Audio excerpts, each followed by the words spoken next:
Good afternoon and welcome. I'm Stephanie Traina, and I'm in charge of adult programming at Memorial Hall Library. We're grateful to the Addison Gallery for partnering with the library to bring these wonderful events to the community. This is a Zoom webinar, so your cameras are off and your microphones are muted. We'll have time for questions and answers at the end, so you can send questions through the Q&A box.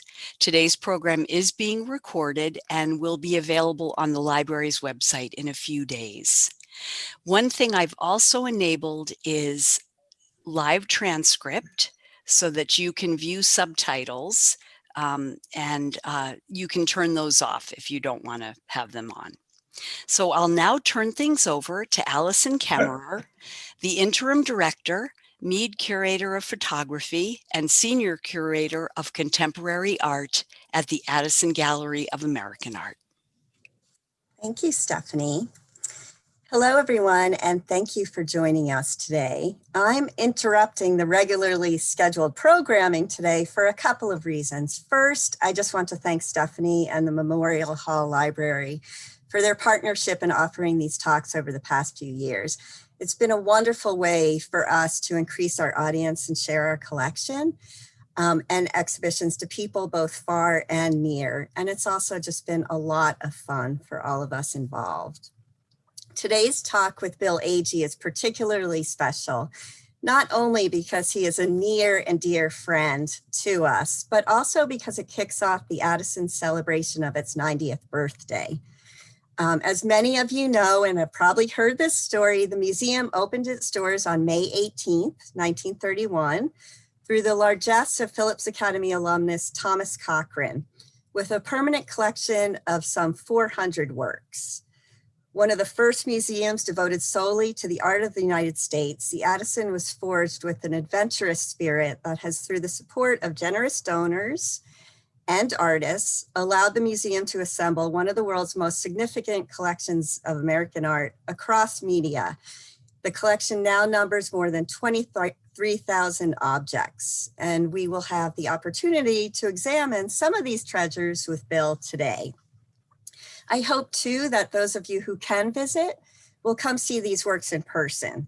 The exhibition, Learning to Look, the Addison at 90, opens this Saturday and features celebrated favorites, lesser known gems, and brand new acquisitions that bring to life the Addison's storied history and our ongoing commitment to groundbreaking artists. In typical Addison fashion, the installation allows objects to speak across time and media and includes masterworks by artists such as Winslow Homer, Thomas Aikens, Georgia O'Keeffe, Jackson Pollock, Donald Judd, Agnes Martin, MacArthur Binion, Carrie Mae Weems, and Jean Quick-to-See Smith. There's also a complimentary installation in the Museum Learning Center that draws from the museum's rich and extensive archives that further explores 9 decades of innovative art education, truly progressive exhibitions, prescient acquisitions, and pioneering artist residencies. And if that's not enough, there will be cupcakes and swag bags for all who visit throughout the month of May. So please come. And finally, before introducing our illustrious speaker, I'd like to thank the Anna Maria and Stephen Kellen Foundation, Andrew and Barbara Gundlach, Edwin and Margaret Smith, and William, Elizabeth, and Harry Kahana for their generous support of our 90th exhibition and programming.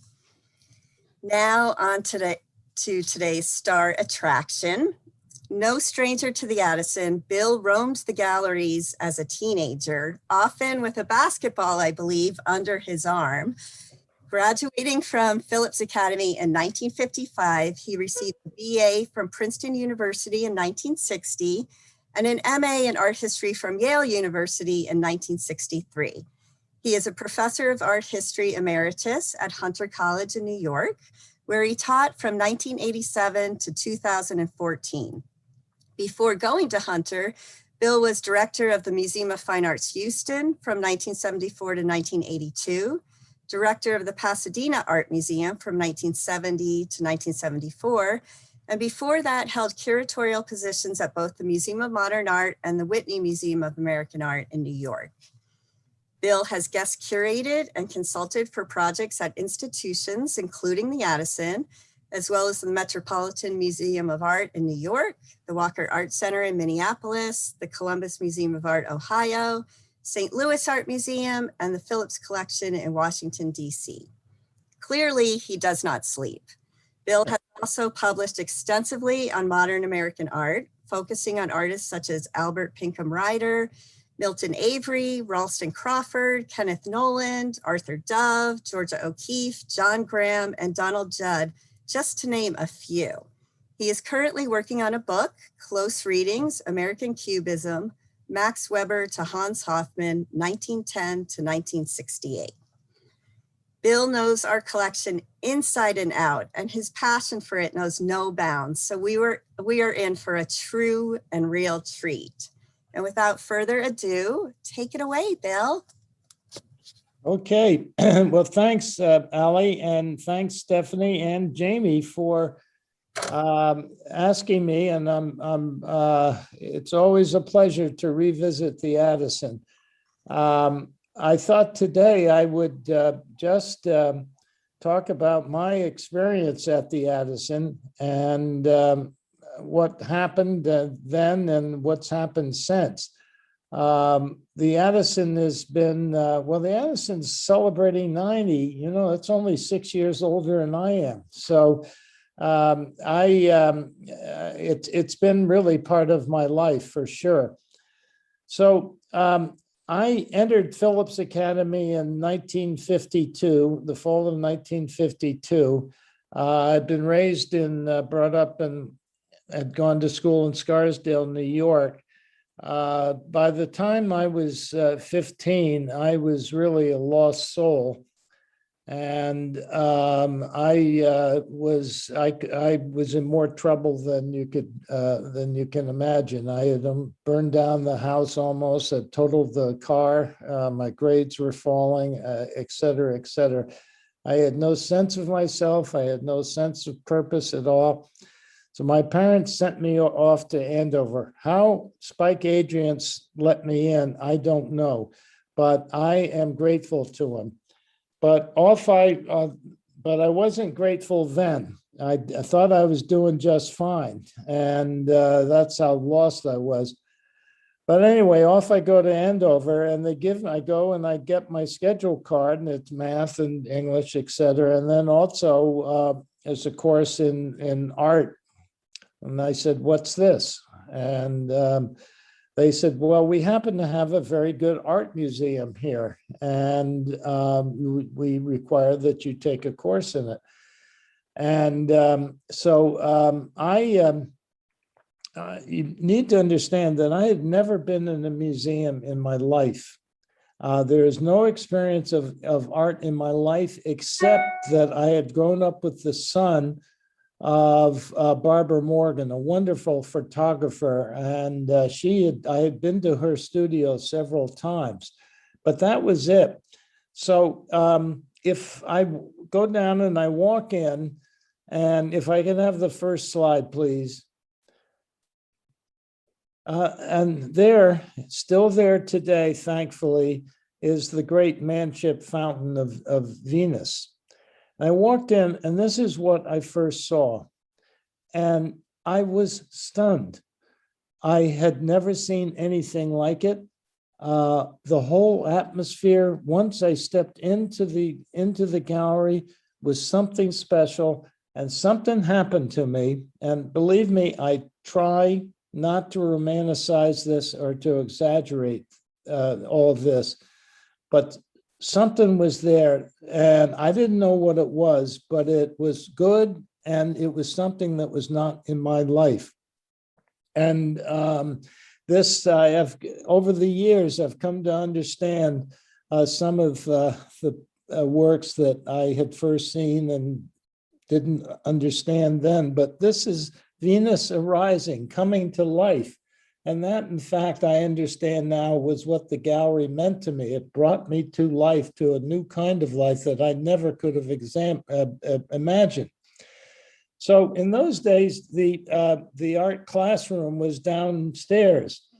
And so I walked through, and on the way, I look to the left, and then I look to the right, and I see just flashing by some works which I have never forgotten. If I could have the first slide, please. Yeah, there, of course, is familiar to anybody who's been to the Addison, and certainly the most famous picture in the Addison, but a great, great picture, and of Winslow Homer's 8 Bells. And as we all know, it's two fishermen checking to see where they are, to get their bearings after a storm has cleared. It took me years to understand this, that why it was of such universal appeal is because for all the students, is because it represents what our situation was, at least for me. I was lost at sea and looking for my bearings, and I found them to great extent in the Addison Gallery. It's an amazing painting, and the two whose faces are hardly visible, but the light of the good Lord shines down on them like Renaissance saints. And we don't see their faces, but we see the light on our hands. It's their hands, it's their skill that's guiding them, finding where they are, that will enable them to reach port safely. This is one of the pictures that I always refer to and thinking of. During the course of that year, that term, I heard somebody say, it's too bad that the Addison is only given to American art. And I was stunned by that. In face of paintings like this, only American art? Well, it was just always plenty for me, and I still feel that way to this day. You can go on and on about the poetry of visual poetry. If you look at the coat of the oilskin coat on the man and the captain on the left, how it's echoed in the curve of the wave, which is then echoed into the distance. And if you count correctly, I think you will see 7 waves, which can be taken. Homer did this again in later life, this waves 7 stages of life. It's all about man and nature. And these two figures are seen as heroes. And I also think that, that we can see these two figures as maybe representing the state of the Union. Remember, it's only 20 years after the Civil War that divided this country in ways that we've never really come together again. But it represents staying with it, being strong internally, and that just seems to me to stand for the Union, as for me anyway, as a student. To hold strong, you will find your way. So the next slide, and this is one I saw, and I need to remind you that I just saw these quickly on that first, 2-minute walk from the back to the from the front to down to the basement. This other great Homer here, the west wind, when you can feel the wind and the elements and the swish of the grass and the wind here at the bottom. We'll also look forward to the expressionism of Willem de Kooning, for example. But again, it's about the natural forces, the connection between man and nature. And he's one of the great artists of the 19th century and later. So then I continue on back, and I remember these paintings to this day. Then one of the next pictures I remember seeing was, could I have the next slide? Was the famous Thomas Aikens of Professor Henry Rowland, who was a great physicist in spectrometry. He had been in Andover, for a while, and then was head of the Department of Physics at Johns Hopkins. It's a noble portrait, and it is about Aikens celebrating the great men of the coming of age of America. America is just at the turn of the century, is beginning to enter adulthood. It's beginning to add great achievements to the world, and it's establishing itself as a mature and achieving kind of country. One of the things that intrigued me the most were the scientific equations and symbols that are around the frame. Now, fascinating. So the frame echoes what the portrait was all about. Now, I was in the class of 1954. I didn't graduate. I needed to take an extra year because my academic deficiencies were such that there was no other choice. So I'm glad I did it. But in the class of 54 were a whole group of men who came to be really famous and great artists. Among them was Hollis Frampton and then Carl Andre. They had worked together, and they were kind of fathers of conceptual art. And they loved this picture, always trying to figure out what the equations were all about. And next slide, please. Yeah, and this one is by Stuart Davis. It's 1932. It's the red, called the Red Cart. Now, and this, I just remember the brilliance of the color. This just popped out at me as I walked by down the hall, and I could see it on the wall in the gallery. And now, I didn't know from figurative or abstract, and I never, because I was so new at this, I had, I guess, an open mind. And I didn't worry whether this is really art because it was all so distorted or anything like that. I just was fine with it. And it looked like this very interesting object. And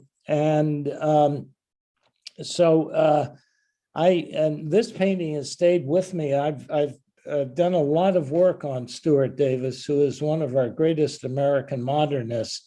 He had started as a youngster and exhibited in the Great Armory Show of 1913 in New York. That was a pivotal occasion for American art. And he lived and produced really important works of art until 1964. In 1932, he insisted on an abstracting kind of work despite the cataclysmic events and disasters of the Depression era. Now, he was thought of as a kind of New York hipster, but in fact, who loved jazz, and his work always had the vibrant qualities of jazz. But he also was a true blue New Englander, because he spent almost 6 months of every year in Gloucester. He loved the port and the activity of the port. And to this day, of course, it is home to a lot of artists, but most of them did very bad tourist art. But Davis takes a kind of tourist vista and scene and turns it into a serious, complex, and highly sophisticated work of art. It's formed by these brilliant color shapes, which are around a kind of cubist juxtaposition of angular forms. But he insisted he was a realist artist, so he always keeps objects and scenes in a realistic vein. It's a fusion of abstraction and figuration that marks a lot of American art. But you can see, if you go to Gloucester and you go down to the docks, the little inlets are very close together so that you can see from one dock across to the other and then into the vista. And if you go there to this day, you will be able to recognize scenes of this. But he turns it into this glorious pattern of bright colors, sharp forms, in which perspectives shift and move and change as we look at it, which is actually more in keeping, of course, with the way we actually see things. I've been working on Davis now for 30 and more years, and I keep seeing more and more things in this painting. In the early 30s, Davis became friends with an artist by the name of John Graham, who became a great mentor, and he's also close with Willem de Kooning at that time, who was making, and together they formed a group with Arshile Gorky and they called themselves the Three Musketeers, and their work is closely interconnected. And I just have recently figured out that if you look at the lower left, as we look at the picture, there are the wheels of the red cart are actually eggs, which point to the use of the egg shape by the great sculptor Constantine Brancusi, who was influential on everybody in the late 20s and 30s. And then that morphs down into another kind of shape and an egg shape, and that becomes the basis for a painting, wonderful early painting by de Kooning called The Wave. So these paintings just keep giving and giving, and this painting is a great symbol for me of how much the Addison has meant to me over the years. I should say I didn't go to the Addison when I was at Andover all that much. I'd only maybe go in a couple times a year. I was still, I didn't know what to make of what I was finding. I was a real loner. I didn't talk to anybody about this, but it stayed with me. So when I got to college, I was looking through the catalog, seeing what to do, and I see they have an art history department. I had no idea art history was a field or anything like that. But I said, oh, okay, well, I'd love to do that. And I took a course in American art, and I took one more course, and then it came time to major in it, decide what to major in. And nobody majored in art history in those days in the mid-50s. But it was the thing it kept coming back to me that I really wanted to do. So I took a leap and decided to major in art history. The first thing everybody asked me was, what are you ever going to do with that? How are you ever going to make a living? And I just said, I don't know, but I loved it and went forward. It was maybe the first mature, independent decision I ever made. I should also talk some more about that class. I loved that class. And over that term, I mean, I would look more and I'd take a little more time to look at things. And that's how I began to know the collection. But I always went by myself. I wish I'd been more outreaching, but I wasn't. And we would spend time, as I remember, we would spend time in the class and we'd talk about various aspects of art. And we would also spend some time in the studio, although I need to say I was never much interested in actually making art. I just like being around it. And and then though we would spend time in the galleries. And this is what I really remember. I was an open book, so I did what they told me. And I loved it because it was something I had that was all my own, and nobody else in my family was interested in this. So I really felt a freedom to go where I might. The thing I remember, though, about going to the gallery is this was with Patrick Morgan, a great teacher, a fine artist. He and his wife, Maud Morgan, both artists who taught. And they were really instrumental for many of us in that class. And they kept saying, I remember, what do you see? And I'd say something, well, I think no, Bill, not what you think. What do you see? And well, I think, no, Bill, it was really, and I learned to look from them. What do you see? Exactly, inch by inch in this painting. And that was so important to really learn how to look. Because when you start to look, literally inch by inch by inch, you really begin to see things like this proto-de Kooning down here.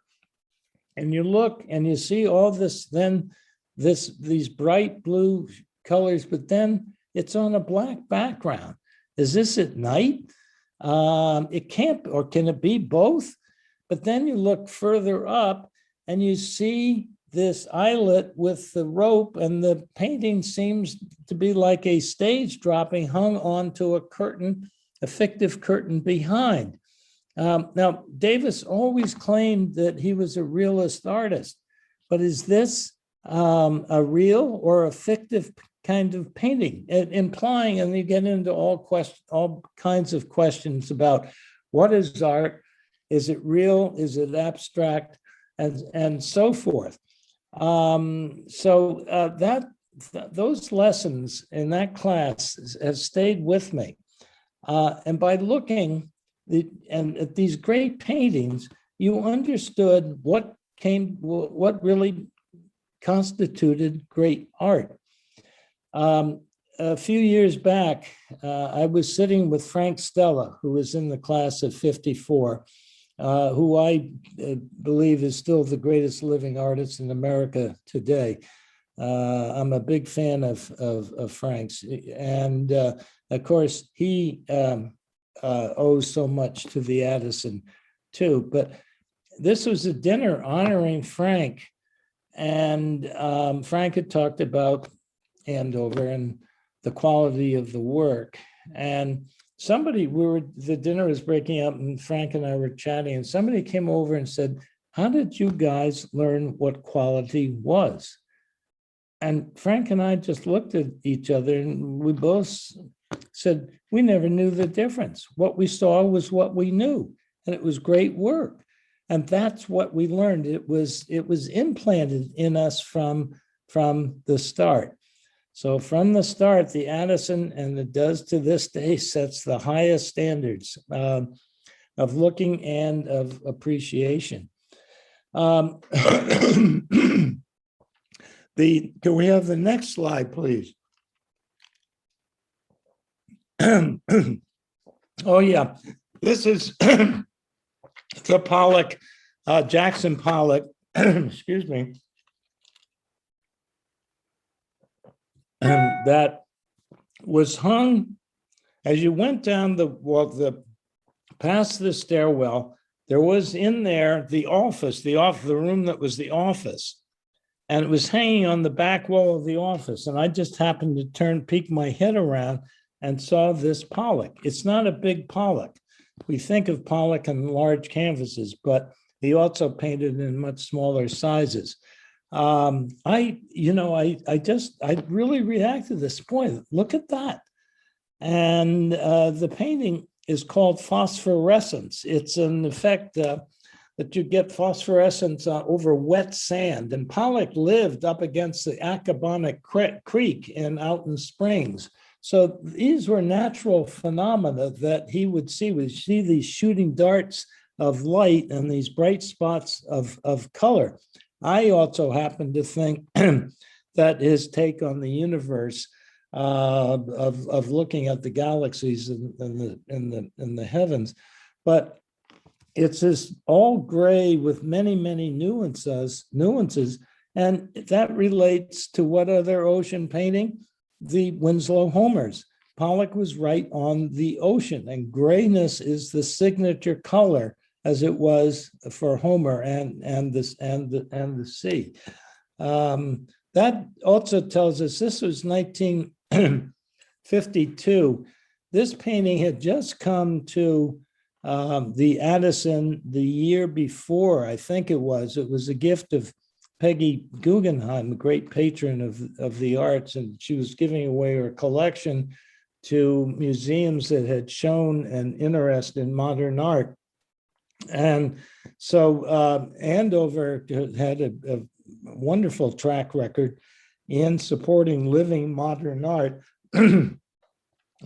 So for a student, barely 16, to see a Pollock in a museum, no matter what that museum was a rare treat. There were not many museums in the country that had all over poured Pollock, which was at that point the most radical type of painting in the country. So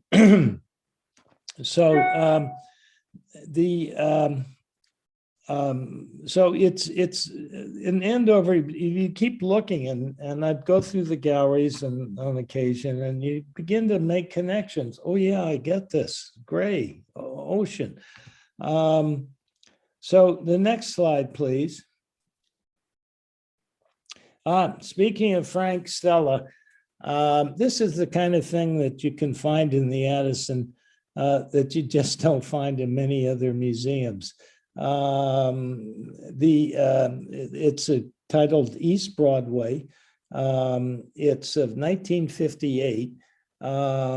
It was done when Frank was just out of Princeton, and he was in New York painting, waiting to be drafted into the Army, but he, as it turned out, he wasn't, so he just kept painting.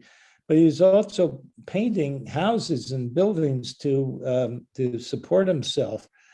And he was painting down in the Lower East Side on East Broadway, which before gentrification was a really pretty grim, rough area. Now, this painting is wonderful. It's a good size painting, of course, and it has it looks forward to his famous all-black paintings of later that year and 1959, which really did turn the tide in new directions for contemporary art. And it has this kind of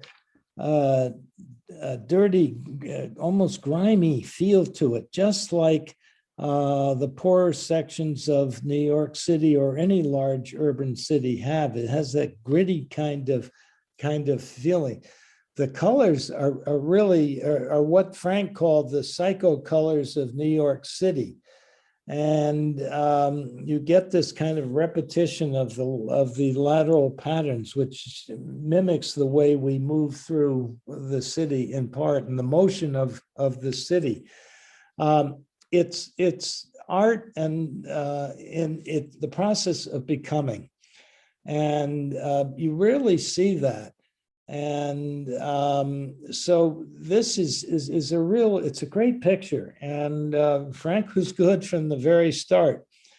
He's been looking at Jasper Johns and his flag paintings. It's also been looking at Rothko, and there's some other Rothko, there's some color effects in there.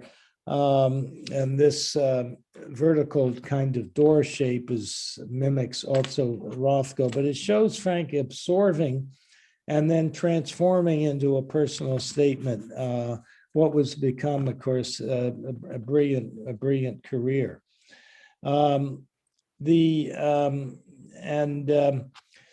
Next slide, please. Now, here's a painting that I should say that the Stella only came later, of course, to the Addison. But here's a painting by Alfred Moore from about 1930 that I never paid much attention to back then, but since then I've become really intrigued with it. It's like the Addison just keeps on giving. And because I'm now working, as Ali said, on a book on American Cubism, and some of it's and I'm covering a lot of territory on it. It's a fascinating painting, a Cubist still life. Which really goes back to Cezanne in the late 19th century in many ways and comes up through Picasso and Braque. But it becomes a very American version of Cubism, and it's really difficult to read. We can see the multiple views, the shifting perspectives within it. It's a beautifully painted picture. And now the whole idea that there is or was an American Cubism has never really been considered in full, but it's there. The thing is, these American artists really began to focus on Cubism as a critical mass of good artists developed in the late 20s and early 30s. And along with Davis and another artist we'll look at in a minute. And so they developed something that is really personal, that, as the great critic Clement Greenberg said, this painting by Moore goes beyond French Cubism. Its complications are myriad. And I'm just beginning to thinking about, and I'm going to have to take a trip up to Andover to check this out in person and very shortly, is not just the still life itself, but the architectural surroundings of the painting and what to make of them. This is Moore does in 5 years a series of these pictures, which are just brilliant. And he's one of the few cubists who then spends as much time and effort on the architectural surroundings of the still life itself. Now, what does that all mean, and what is that all about? Well, I'm beginning to think he was a wonderful artist. He got some recognition, a fair amount of recognition, actually, during his lifetime. But his father had been a famous lithographer for Currier and Ives, and his father totally disapproved of modern art and thus totally disapproved of his father. There's nothing worse than a father's rejection. And as Moore was achieving fame here, his father celebrated his 100th anniversary and got much more publicity and nary a bit of recognition or support for his son. And he wound up committing suicide in his father's house on the west side of Manhattan. And I'm beginning to think that these architectural elements are the beam, maybe the beam from which he actually hung himself, pointing to his future death and the desperation of his situation. But again, it's part of the depth of the Addison's collections, and that you can go back and check these great pictures. And reminds me of Cezanne, who, as a young man, like a lot of young artists and protesters today, wanted to burn down the museums, especially the Louvre. But in later life, Cezanne said he would go, when he was in Paris, he'd go to the Louvre every day to check to see, as he said, if he had gotten it right. And that's what the Addison has meant for me. And of course, every time I go there, you see something new. Ali and Gordon just keep rotating, pulling out things. It's just a rich museum. It's my favorite place in the country, and I think the best place to look at art. The galleries, the proportions, it's a comfortable place. It's great karma about it. And so then I want to show you one other slide, if I could have it. Among the Cubist artists of the 20s that I first saw at Andover was this work by Patrick Henry Bruce of about 1924. It too, you can see these multiplicity of forms. It's a kind of precisionist take on Cezanne's great tilted still lifes of the 1890s, and but now done in this kind of precisionist classicist style with this unbelievable complexity. The forms seem to be falling off the table, but they are frozen in place. And lest we think that they're just invented shapes, it becomes a very personal picture. You can see the architectural part of the studio, which relates, I think, to the architecture of Moore's work. And you can also see in here, it's his apartment and studio. You see an orange over on the left, a glass just above that. There's a pencil here, and maybe a scroll of paper down here. It's his life. And what he does is he keeps rearranging this setup like as the great art historian Meyer Shapiro said, it's like the painter in this meditative practice works on a game of solitary pictorial chess. And I saw that and I remembered it. And this was one of the first artists that I really started working on after I got out of graduate school. It's the Addison. I mean, it's a national treasure, and I'm grateful for it. And I've enjoyed this. So, if there are any questions, I'd be happy to try to talk to them. Okay. Okay, thank you. That was wonderful. So yes, we do have some questions. Ken McWilliams, class of 54. Oh, yeah. Hi, Ken. Do you have any reproductions of paintings in the Addison on the walls of your home? Oh. If so, which ones and why did you select them? Well, no, I don't. Ken's an old friend from Andover, and he runs a virtual class reunion for us, so we're in touch a lot. Thanks, Ken. No, well, yes, I do. I take that back.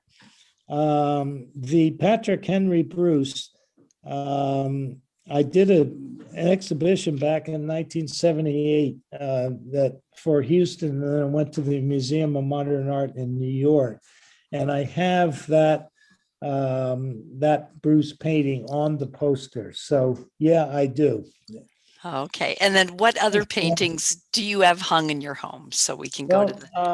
I'm looking around me. I have a print by Helen Frankenthaler over my left shoulder, and a print that she gave me as a token of appreciation. I worked on and hung her exhibition when I was in the Houston Museum. She's a beautiful artist.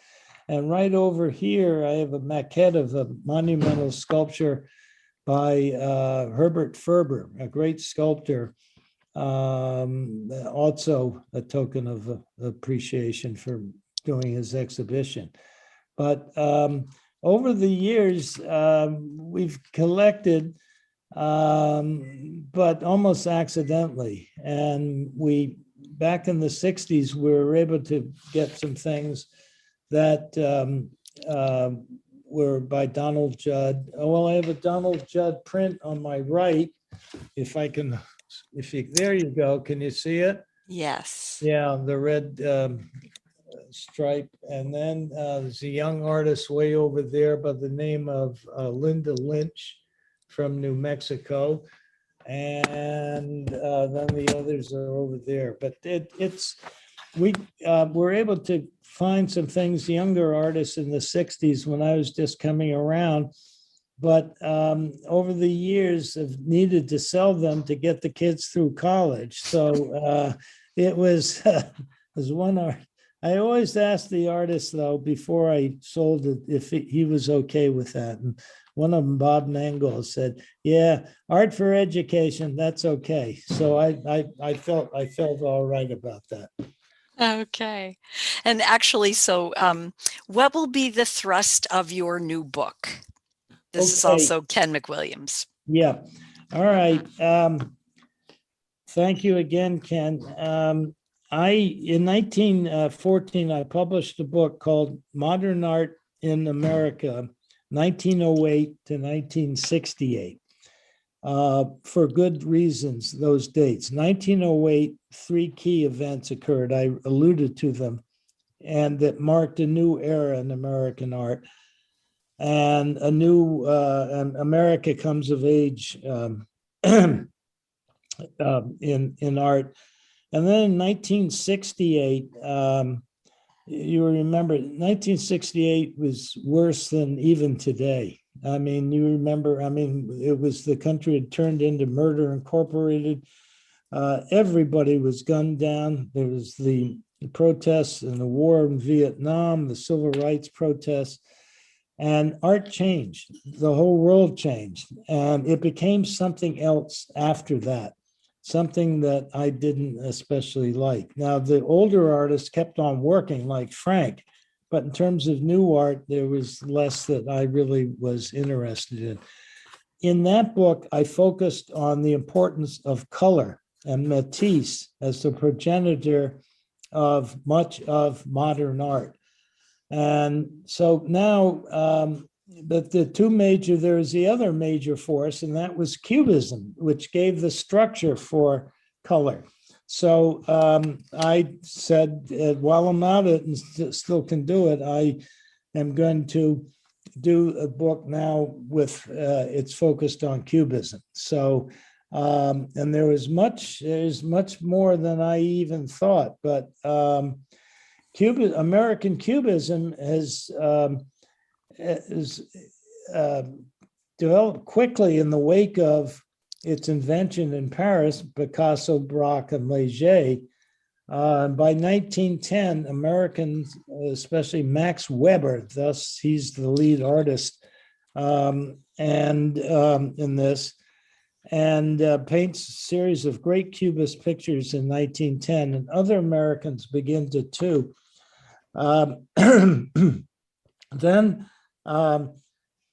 by 1925, with the advent of surrealism, Cubism is thought of as pretty much winding down in France and in Europe. But for Americans, we're just getting warmed up.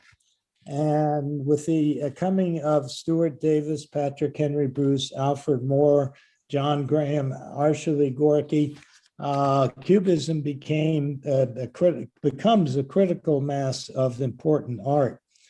Now, and it comes right down through the 30s and geometric abstraction, the American Abstract Artist Group, and much more than I had realized, in fact.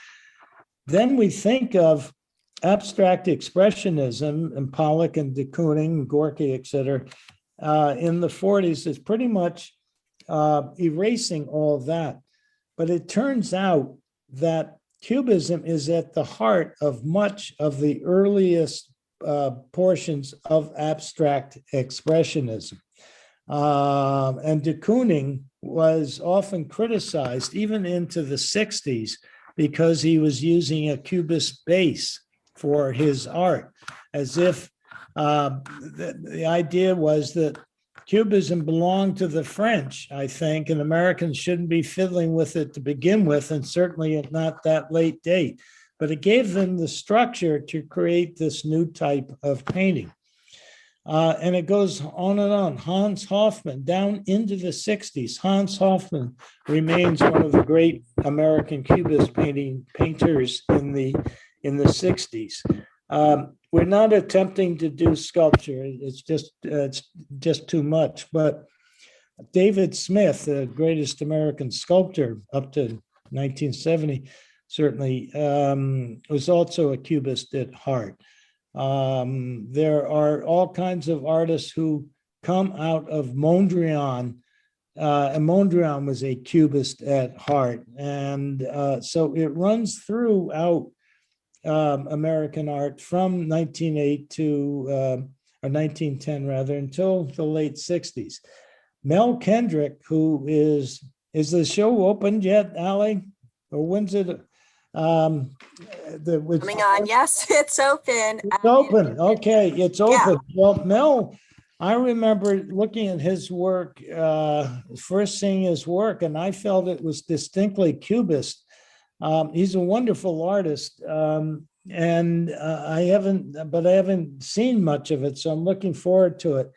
But Mel's work at heart was Cubist. So that basic structure of Cubism, which gave artists the means to reverse 500 or 600 years of illusionism and one-point perspective into a new way of seeing the world, and keeping with the way that we actually saw the world, just kept on giving. And so that's what it's about.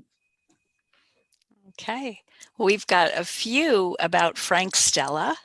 Oh, yeah. Okay, so yes, so someone says, I enjoyed your memories of Stuart Davis's Red Cart. When you mentioned Frank Stella, I immediately thought of some of Stella's Moby Dick series in relief. Have you thought of this connection? Of Stella and Moby Dick?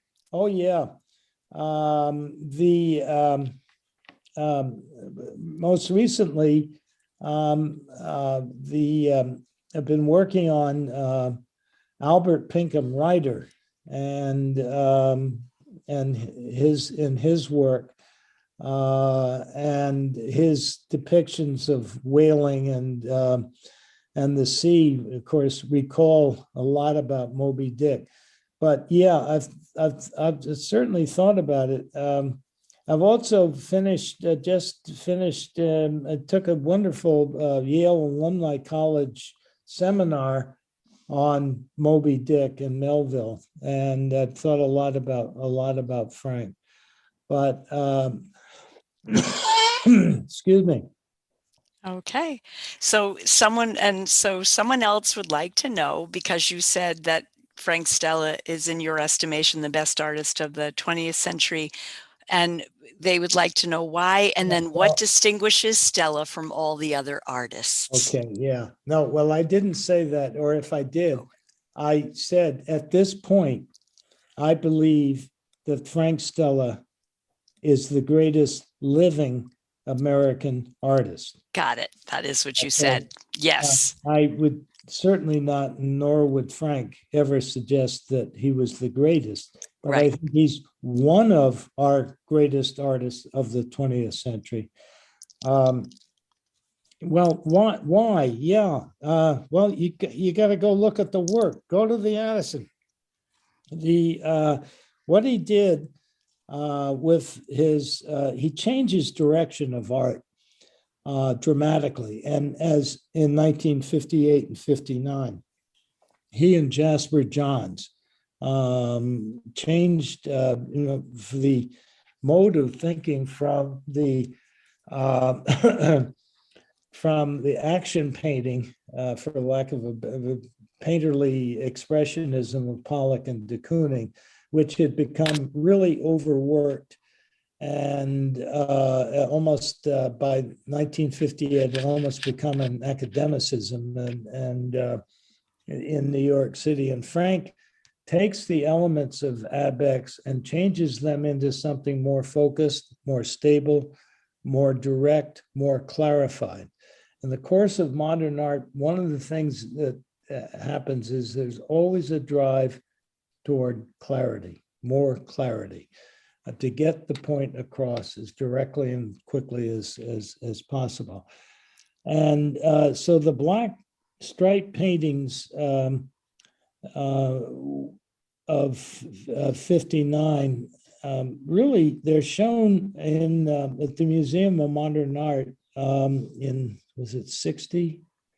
59 or 60, in a show of 12 Americans. A lot of artists, and they revolutionized painting. And a lot of people called Frank's work neo-Dada because they thought it was about nothing. And there was nothing there. And there was a total abnegation of what painting had been. But it wasn't. It was just leading to new kinds of expression. And Frank just has never sat still. He's never been satisfied with a single way of working or thinking.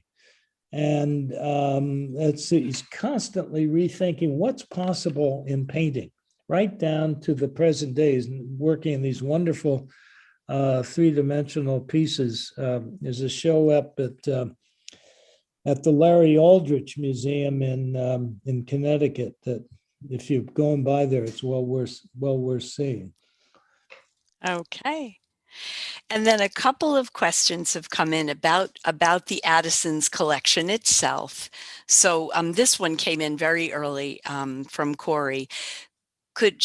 Thanking you for the amazing tour. Could you speak to how the Addison has leveraged its reputation and influence as an advocate for the importance and greatness of American art in ways beyond the works of many of the white male artists, including those Asian American, Black American, Indigenous artists, and others who contribute to the American corpus? Well, in terms of the knowledge and prestige of American art, its collections. The collections are always like the great public library. You go there and you look things up and you find things. And and also its advocacy for living artists has from the start been really important. In the 1940s, the director Bart Hayes, a great man, really understood the importance of Joseph Albers and his geometric abstraction, and did a lot for Albers. And then he became the Addison did the first one-man show of any abstract expressionist. I think this is right, of Hans Hofmann. They did in 1947. So, and these exhibitions have just gone on and on. I did with Irving Sandler and Karen Wilkin a great show at the Addison called American Vanguards, John Graham and his Circle, which dealt with the Cubist paintings that I've been showing. That really changed and illuminated our understanding of American art. That's not been talked about. The 30s were always thought of as an art of poverty, depression, etc. And a lot of it was, but there are also these advanced artists working in new modes that continued the advancement of American art, and so on and so forth. Now, now more current concerns, I'm not at the Addison, and I see Ali and Gordon doing all kinds of things towards expanding the range of artists, and I think that Ali, you're here. I think you should address this. Okay. Sure. Hi, Corey. I would just add that, well, one, surprisingly early on in terms of supporting living artists, the Addison was more expansive than one might assume. We just recently found out we were actually the first museum to acquire a work by Ruth Asawa, for example. We were one of the first museums to purchase a photograph by the African-American photographer Roy D. Carava and give him an exhibition. Over the years, particularly women artists too, we acquired and exhibited early on. And those are things in the collection that we've been making a concerted effort to bring up more often and insert into that, the canon that people have, the traditional canon. But then even more than that, clearly there is a lot of work to do. And that is why in the past few years, our mantra has been, what is America? To really make a concerted effort to think about, what is America? It was something very different to the people running the museum in the 1930s than it is today. So through acquisitions and exhibitions, we're making a strong concerted effort to sort of expand that story and make it more inclusive and more textured. So recent artists over the past few decades are people like Yunfei Ji, Fred Leong, Lala Asadi, Dawood Bey, who's been in residence 4 times, Jose Badia. Alison Sarr was our first artist in residence when we established our studio and apartment. So efforts like that to just add to what already is a very strong core collection, but to make that conversation between objects more inclusive, more nuanced, and more comprehensive. Thank you. I hope that helped. Yes, very much. So Bill, so are there American artists you admire who are underrepresented in the Addison collection? Oh boy.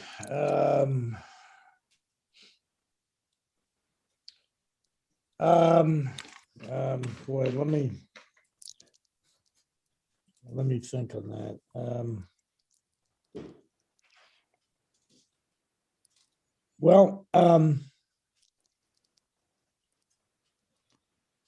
I've been thinking about John Graham, whom I mentioned. The Addison has a beautiful portrait bust of female head painting. It's very good, but I would like to see the Addison get a really, really great Graham. I mean, he's really a crucial figure. Boy,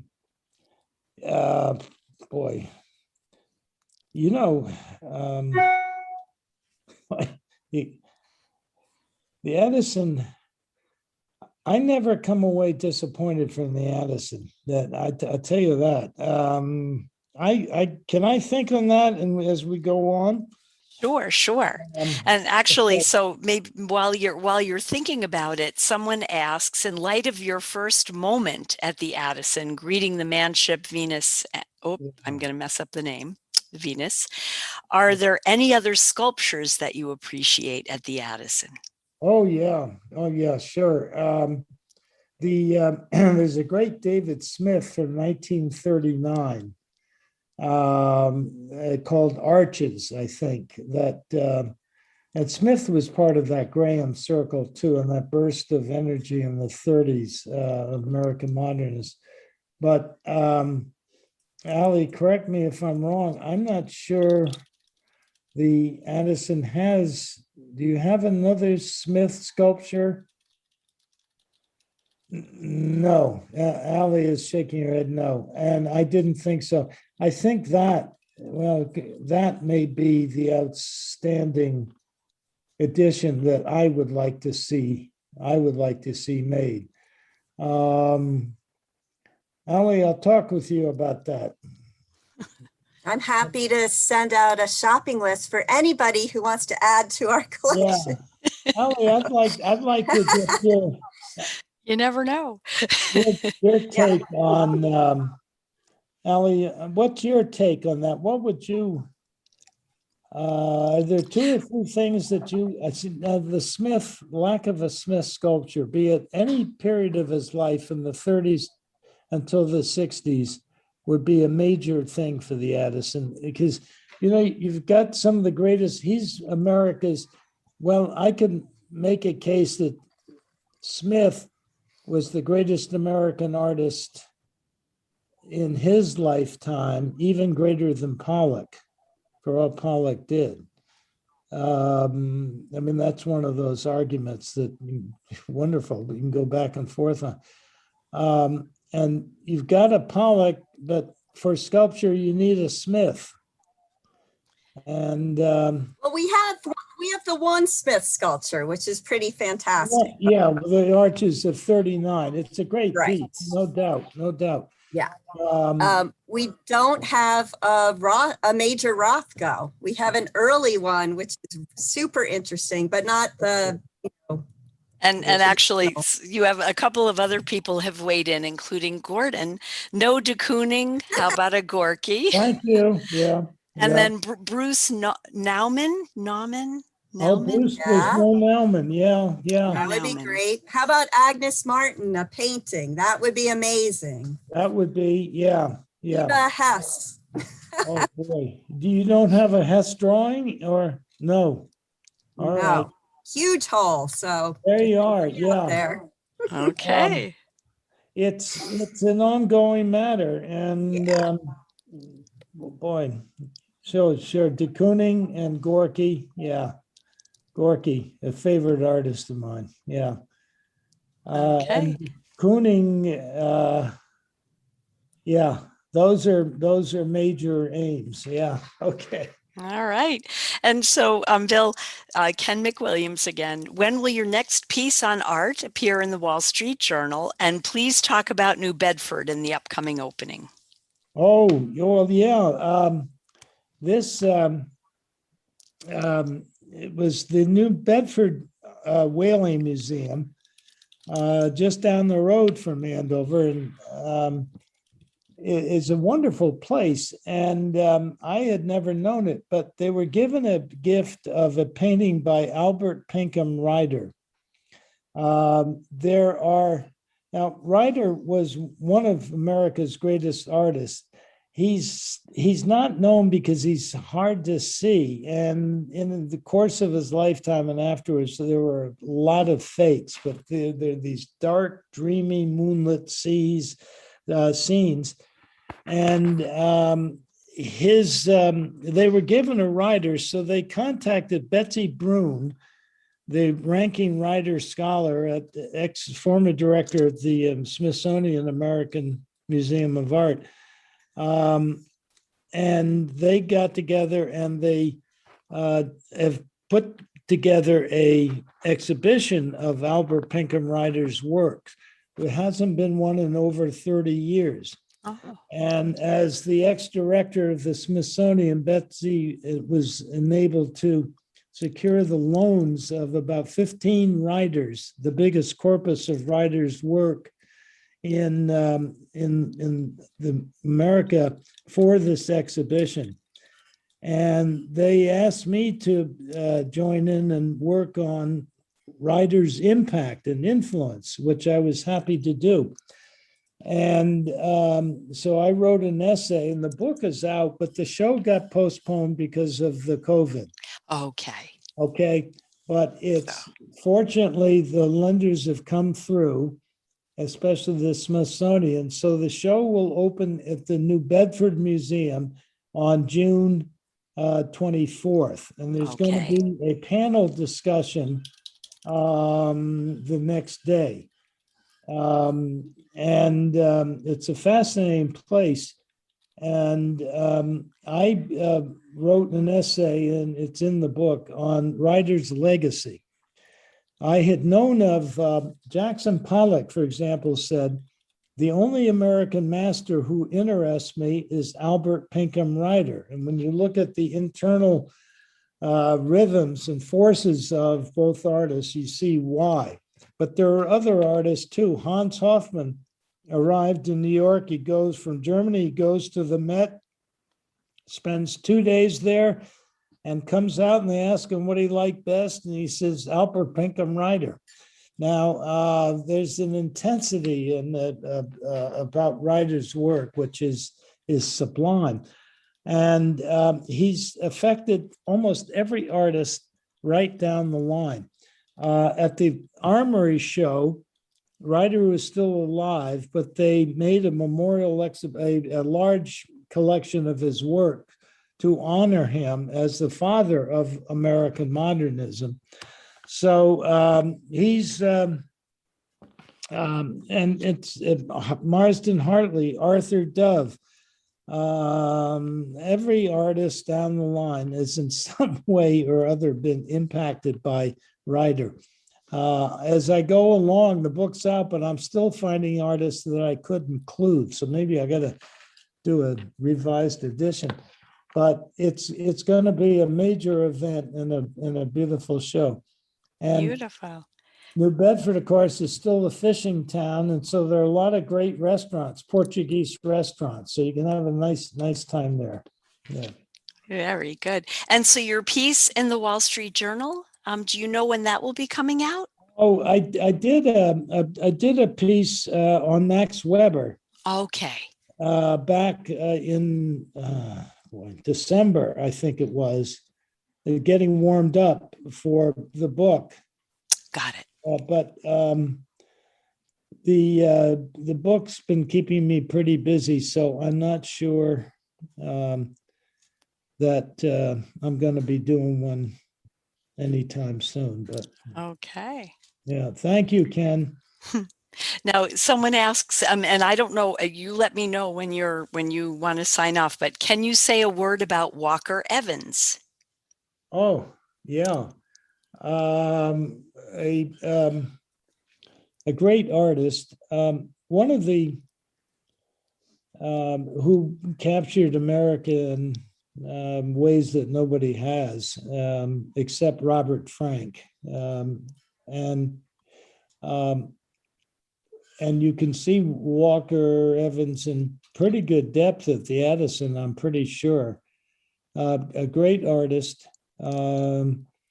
And of course, he looks forward to a lot of later things. He and Stuart Davis are the two artists who really understand the poetry of the commercial advertisement on signs and stores and things like that. And yeah, he is, and that's, Allie, what do you have? I'm sure the Addison has good holdings of Walker Evans, but he's a great, one of America's great artists for sure.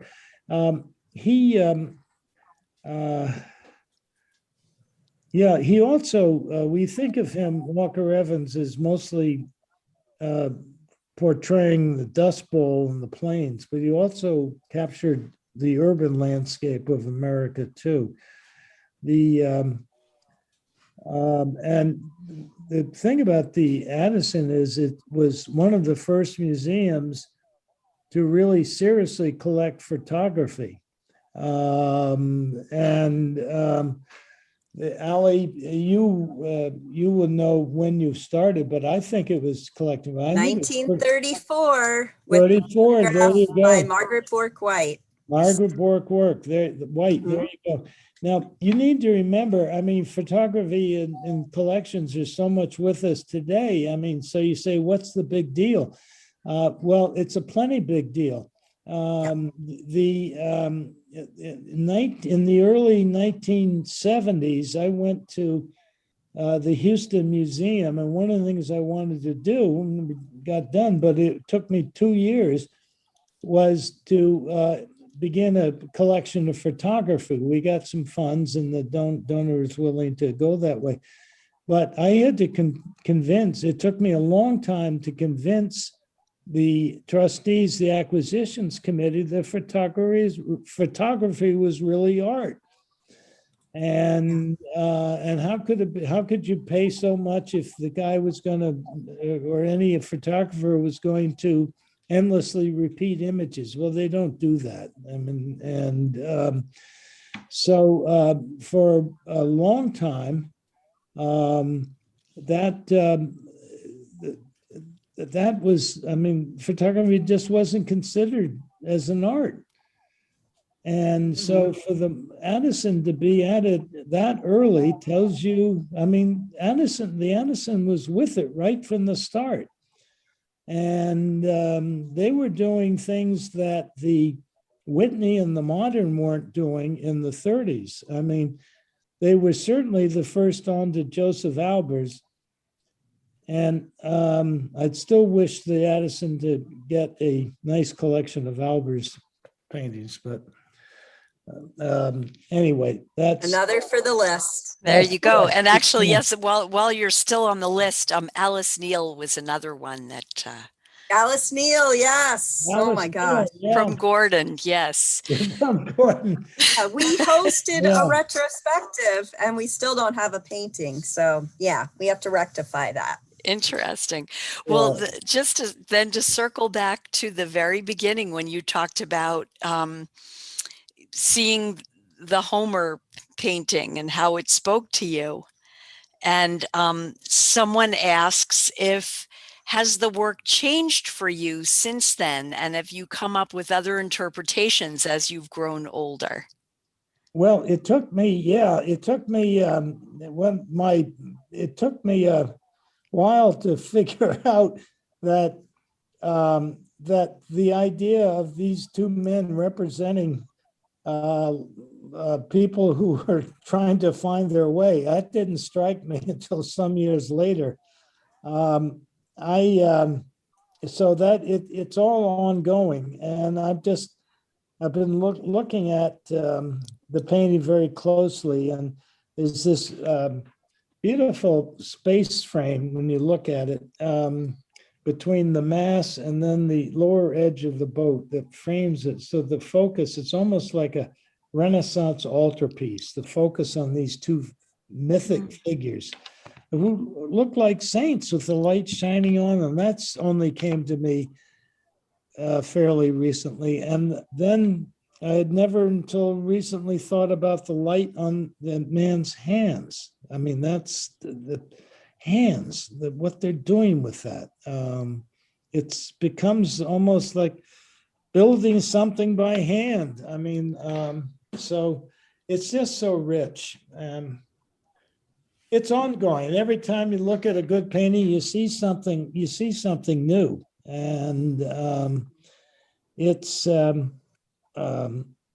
I used to make my students, when I'd have the graduate students and the undergraduates too, I'd have them go to the Met or the Whitney or the Modern and find a painting they could really relate to. And then they worked on that painting and related pictures for the term. And I would make them look at the painting to start for at least an hour. Now, I thought they would sometimes complain, but then I found out that Jennifer Roberts, a brilliant professor of art history at Harvard, made her students go to the MFA in Boston and look at the John Singleton Copley, the boy with the squirrel. She'd make them look at it for 3 hours. And you begin to see how things rhyme and relate, and one thing leads to another. If you look at that Davis, if you look at the eyelet up at the top that's holding this fictive curtain up, and then you go down to the lower right, and there's another one there, and then there's another one. It repeats itself. There's just all kinds of things that. Well, thank you so much. I think we'll leave it there and let you resume your day. Thank you.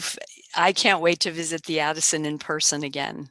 I've missed it terribly. So it is such a refuge and a beautifully quiet, beautiful space. So yeah, it is. It's the most, I think, accommodating space that I know of. It just all feels right. Certain places just never feel right, but the Addison, it does. Yes. Don't forget to look at the Manship Fountain as you go in. Yes. Can't miss it. Right. Okay, thanks for having me. Thank you so much. Thank you so much. Thank you. Okay, And bye-bye. we will send the recording out in a couple days. Okay. So, thank you. Bye Thank now. you, Stephanie. Bye. Bye.